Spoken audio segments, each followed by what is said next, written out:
In today's tutorial, I'm going to show you guys how to edit bookmarks on the Safari web browser. So this should hopefully be a pretty straightforward process, guys. And without further ado, let's go ahead and jump straight into it. So all you have to do is select the bookmarks button up in the menu bar and then select where it says edit bookmarks. You will then see a page here that'll list out your bookmarks and the description that may be applicable for it.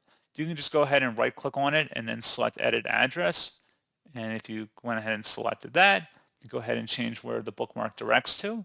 If you right-clicked on the bookmark again, you could also select rename if you want to change the name of the bookmark. And that's pretty much it. So, as always, thank you guys for watching this brief tutorial. I do hope that I was able to help you out, and I do look forward to catching you all in the next tutorial. Goodbye.